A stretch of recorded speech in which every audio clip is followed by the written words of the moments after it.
To Marbury Guest House, please.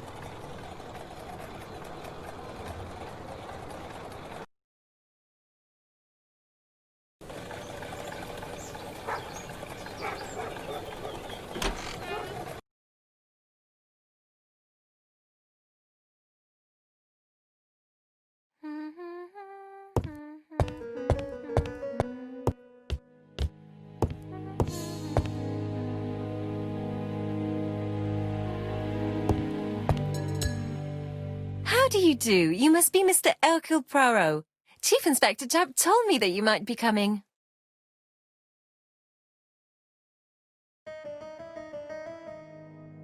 Madame, you may be of valuable help to me. It would be my pleasure to help you. Will there be some journalists there as well? I think you might even be interviewed. You are key witness. I've suspected him for some time, but he appeared so harmless. Oh yes, sometimes he got angry and waved his arms about. But even then, he wasn't frightening. And he was as gentle as a lamb again immediately afterwards. It was only this morning that I understood. He told me he was going to Cheltenham, but my daughter saw him at Euston Station. It's not the right station. To get to Cheltenham, you have to take the train from Paddington. And what's more, Mr. Cuss left behind an ABC with Doncaster underlined.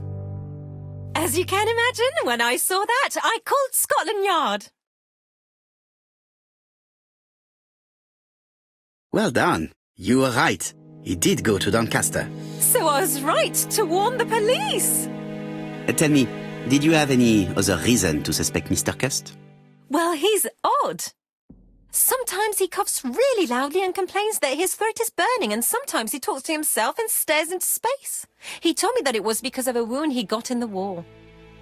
His head hasn't been quite right since, he said. And then he was in Churston when that millionaire got murdered. I found his train ticket when I washed his coat. He didn't want me to wash his shirt. He washed it himself. But I did see big brown stains on it. Do you think it was blood? Well, when I saw them, I thought, look, he spilled his wine or his soup all over himself. But now that I think about it, well, they did look like blood. Cust used to travel for his work. Is that correct? Oh, it wasn't for pleasure. He was always unwell on trains. But he had to sell his stockings around England. I have to respect my engagements, he used to say. Do you know where Cust was at the time of the murder in Andover and Bexhill? On June the 21st and July the 25th? No, I don't know. That was a while ago, you know. But surely you keep a register. It won't do you much good. Mr. Cuss rents his room for the year. If he goes away for a few days, I have no reason to make a note of it. Ah! I remember one thing. Bexhill's by the sea, right? Indeed. It is a large seaside resort. Well, as it happens, at the start of July, Mr. Cust asked me to repair his bathing dress. Suspicious, huh?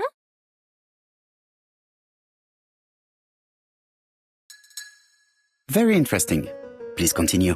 I also forgot to say that he started buying newspapers that talked about the case.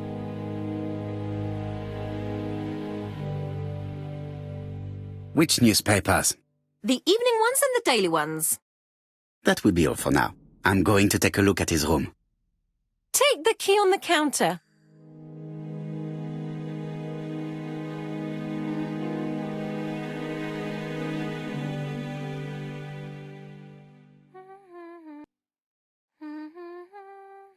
I should check the register. Mrs. Marbury may have been hiding something from me. I don't think my register will help you. Mr. Cuss rents his room all year. If he goes away for a few days, I have no reason to make a note of it.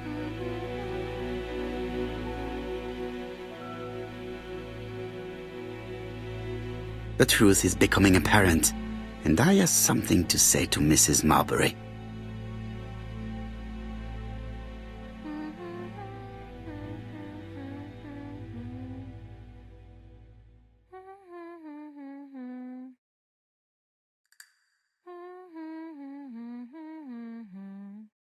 This woman appears to be in a good mood.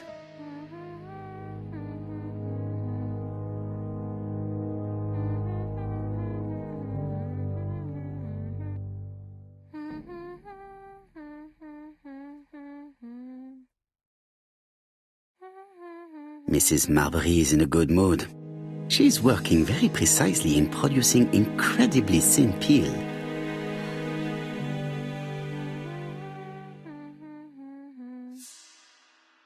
Mrs. Marbury, if I am to believe the register, you rented room 306 to a certain Mr. Fishman on the day of the Bexhill murder. Room 306 is Cust's room. Can you explain yourself? Yes, I remember. Just for one night as a favour. Mr. Cust was away, all my other rooms were taken, and poor Mr. Fishman had nowhere to go.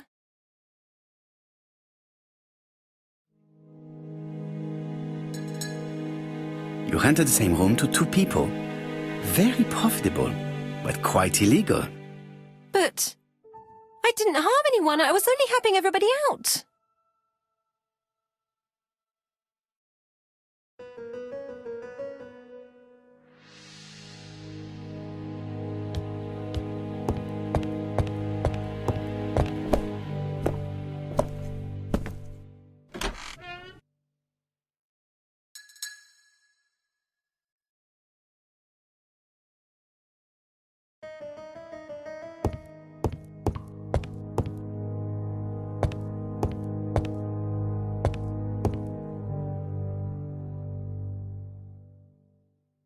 This dark stain. It could be blood, but goodness knows how long it has been there.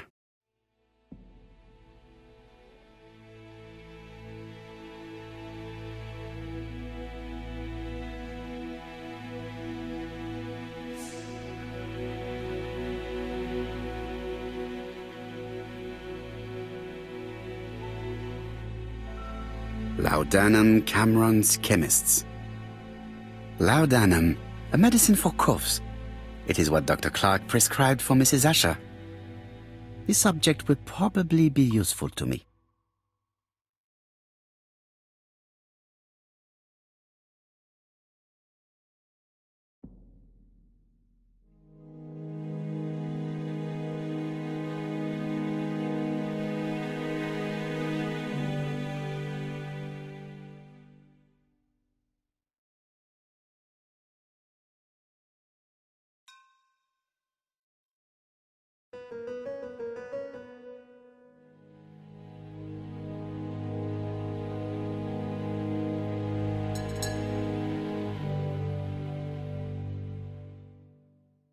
Diethyl barbituric acid, Johnson Company.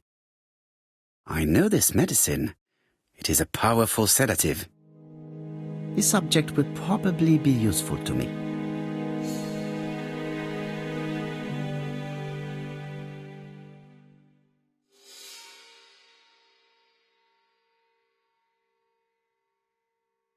How hopeful. This place is a real mess.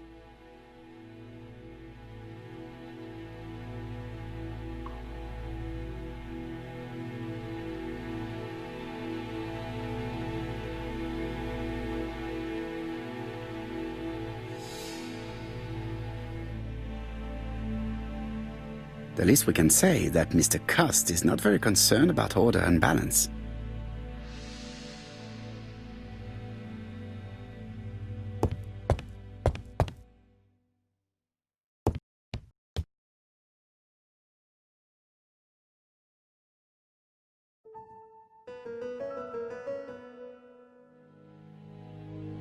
A long-bladed knife, a murderer's weapon. This subject will probably be useful to me.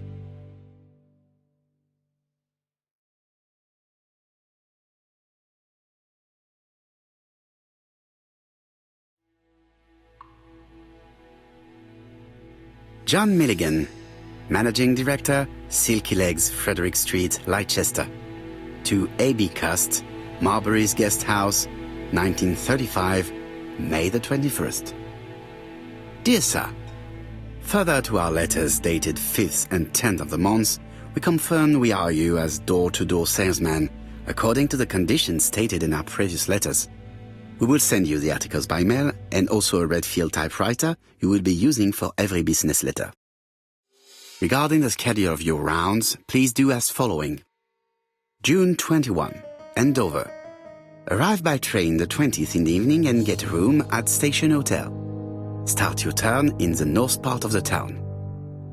This letter establishes that Cust went to Andover, but the ink has hidden the destinations of his other trips. I know from Mrs. Marbury that he went to Churston.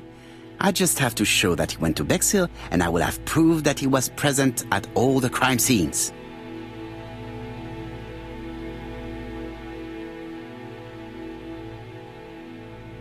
Did Cust drop it when he opened the window, or was it Mrs. Marbury while she was cleaning? Cust is parsimonious. He keeps his pencils and sharpens them until there is nothing left. It is clear that he did not grow up in luxury. I have to get the ribbon. How am I going to do it?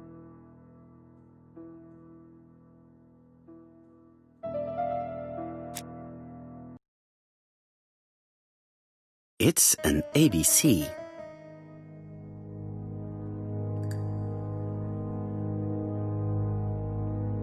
I have to get the ribbon. How am I going to do it?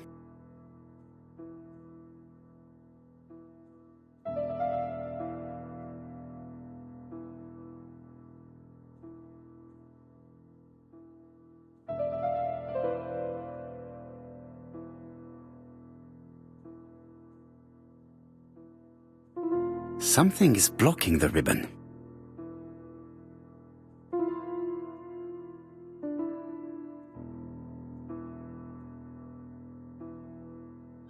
The right-hand heel has been removed.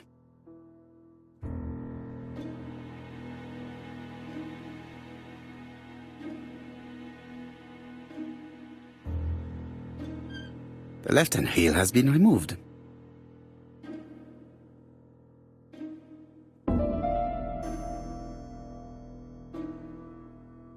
Something is blocking the ribbon.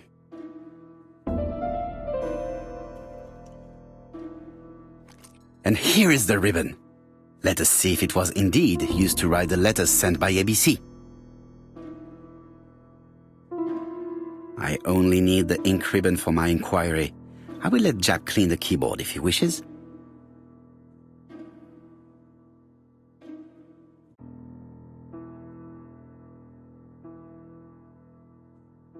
All the letters announcing the murders were written on Cust's typewriter.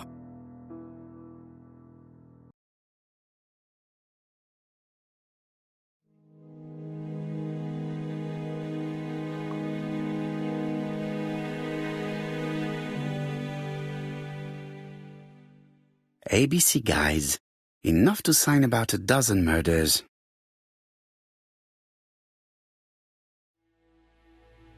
It's closed.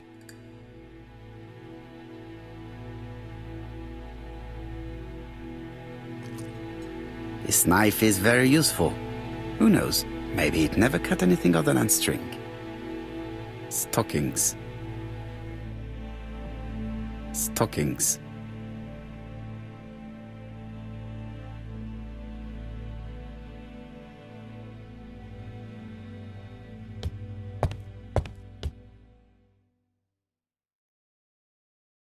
Trousers, white shirts. Everything has been washed very well. The Bexhill daily paper, dated from the day of the Bexhill murder. Most probably the bathing dress repaired by Mrs. Marbury's expert hands. All the main articles referring to the ABC case are here, from the Churston murder onwards. Nothing before that date. Let us now try and get our brain cells to work.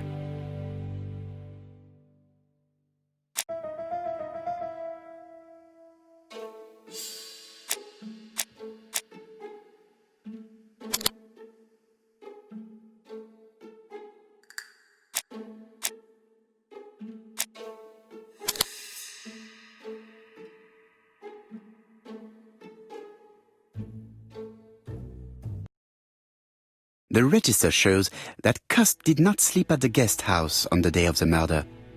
Where was he? Bexhill. The Bexhill paper reveals it. Cust bought this newspaper in Bexhill on July the 25th. No use continuing the inspection of this room. I've seen all there is to see.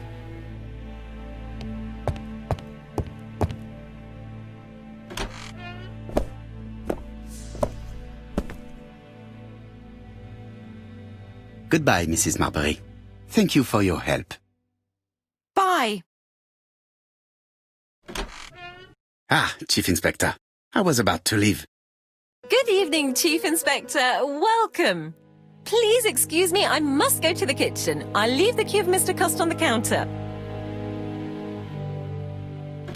I'm sorry I'm late. I've spent ages with the Doncaster police. And you? I have established one fact. On 3 occasions, Cust was at the scene on the day of the crimes.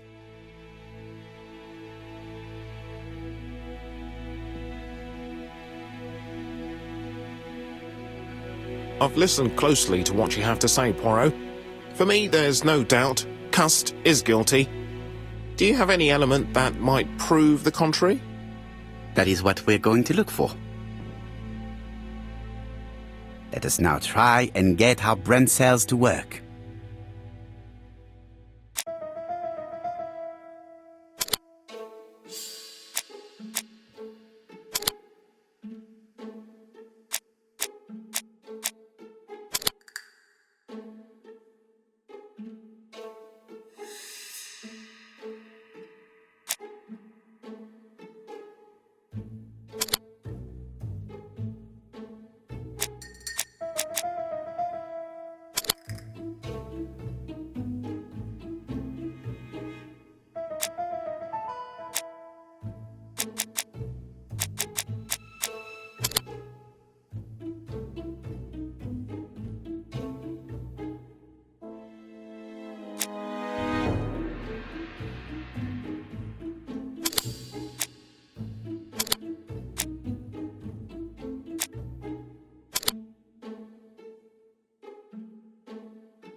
The evidence against Cust is overwhelming. His presence at the scenes, the knife, the blood-stained shirt, the ABCs in a box. C'est vrai. However, the blood Mrs. Marbury saw on Cust's shirt may have been his own. According to his medical records, he suffers from hemoptysis. The murderer cut Sir Carmichael's throat from behind, and the blood spurted outwards. You would expect the murderer's shirt to be stained on the sleeves, not on the buttonholes, yet we see quite the opposite. You would expect the murderer to keep the newspaper articles about his crimes. But Cust's collection starts in Cheston, as if it discovered the case rather late. I agree it's troubling, but it doesn't change my mind. There's small details that we should be able to clear up by questioning Cust. When can we talk to him? Doncaster is sending him to us on the first train. Are they questioning him already? He says he can't remember a thing. It's plausible. Doctors say he suffers from absences and amnesia. Mrs. Marbury has confirmed this. He may have done the murders in an altered state. A familiar situation. It's not enough to clear his name. Dr. Thompson insisted that even if you don't know what you're doing, you never commit a murder without wanting to. Très intéressant. I shall remember that. Right. I'll go and examine the suspect's room. Chief Inspector, I took the liberty of removing a few clues to examine at home. All right, we'll discuss them tomorrow. In the meantime, I'm going to see if you've missed something.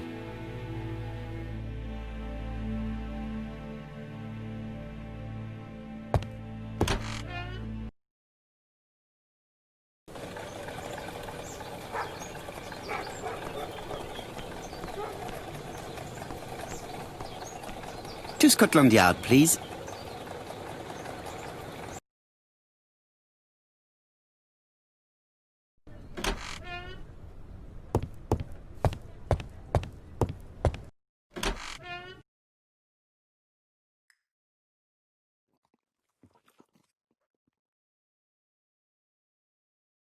This man is not in good shape.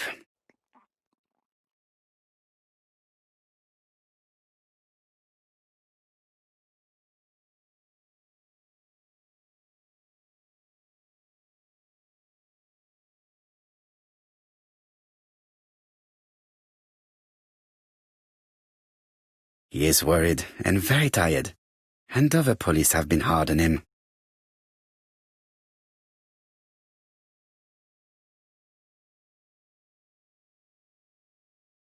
What do you want from me?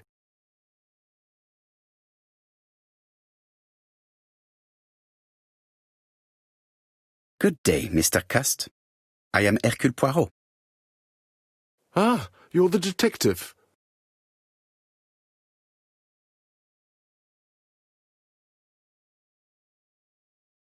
Yes, I am the person you have been sending the letters to. I didn't write these letters. I've already said so.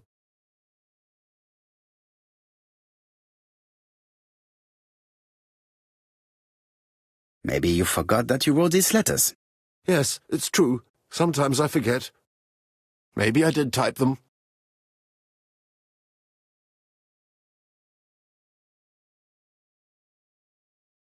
Are you capable of murder, Mr. Cust? All these questions are giving me a headache.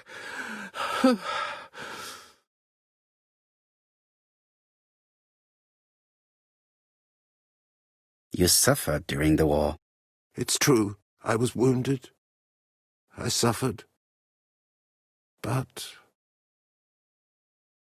the army was the only place I didn't feel inferior.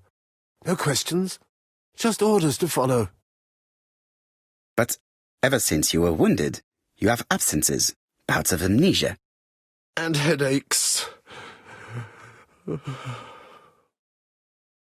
Professor Clark treated you. Yes, a few years ago he really helped me with my burned throat.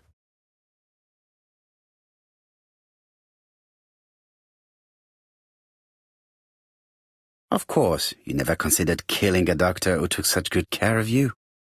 No, never.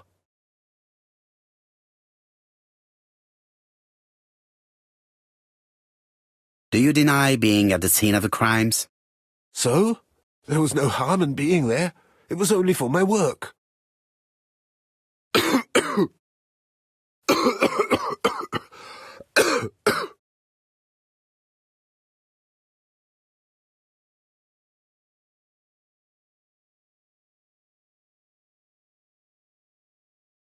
Laudanum, a medicine for coughs. It is what Dr. Clark prescribed for Mrs. Asher.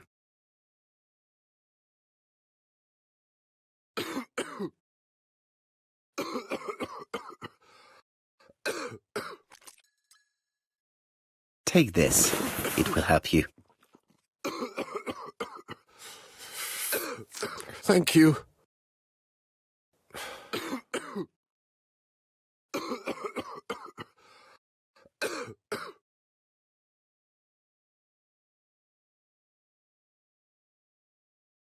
Oh, good God, my shirt is covered in blood again.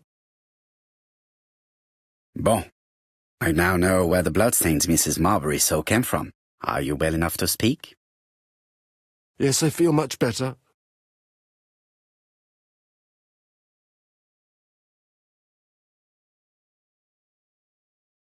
Do you deny being at the scene of the crimes? So? There was no harm in being there. It was only for my work.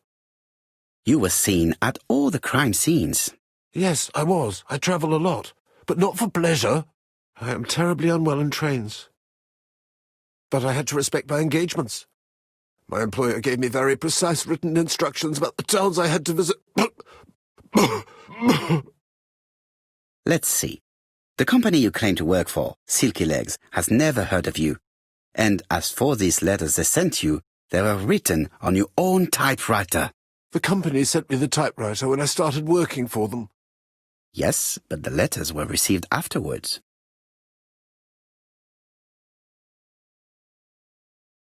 So it would appear that you typed them before sending them to yourself. I don't remember. Good God! I don't know what's happening to me. My head hurts terribly.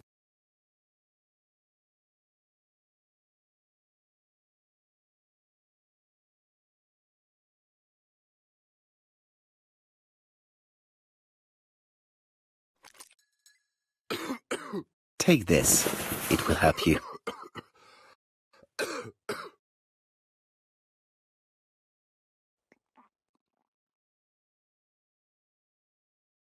Oh, I think I'll be fine. Let us see, Cust. Look at me. You know very well that you committed these murders? Yes, I know. But I'm not wrong in saying that you do not know why you committed them. No, I don't.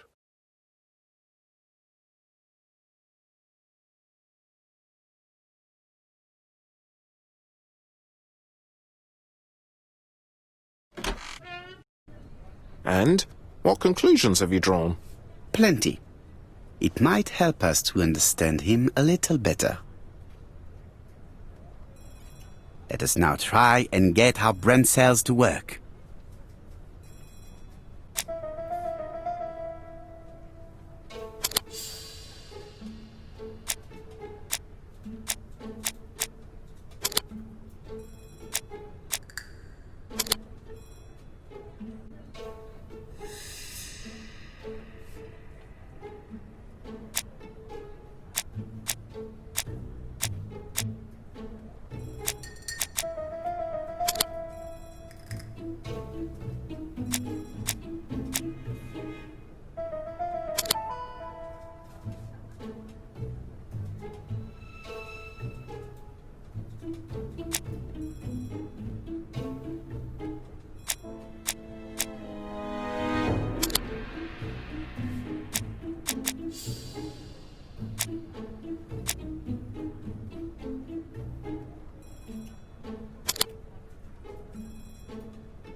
I don't see any clearer than before.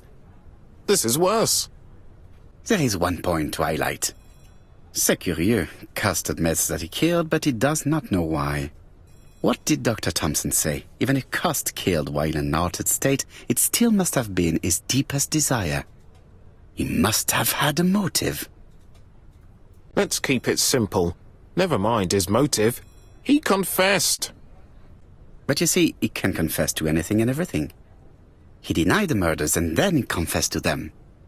He confirmed that he never typed the letters. Then, with great ease, I managed to get him say quite the opposite. Come on, he behaved like a guilty man. He lied to his landlady.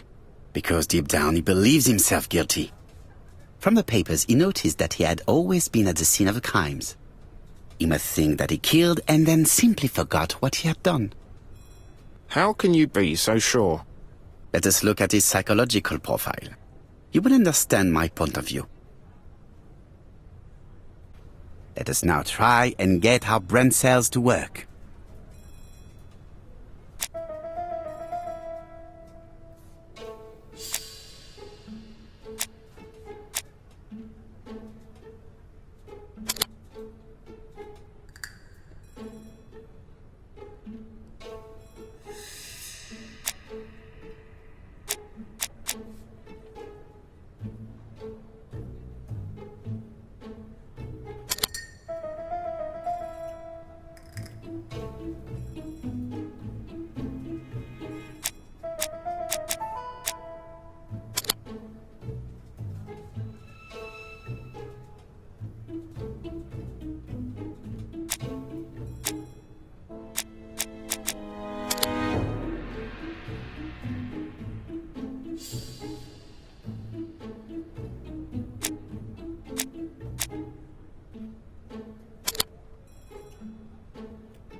You see?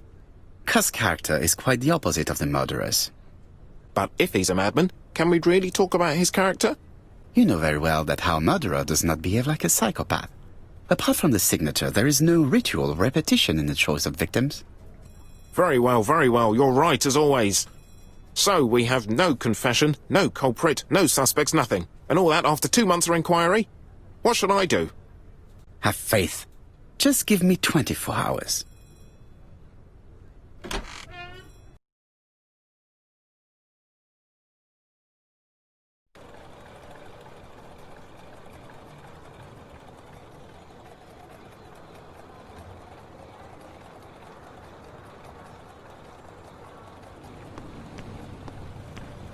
To White Heaven, please.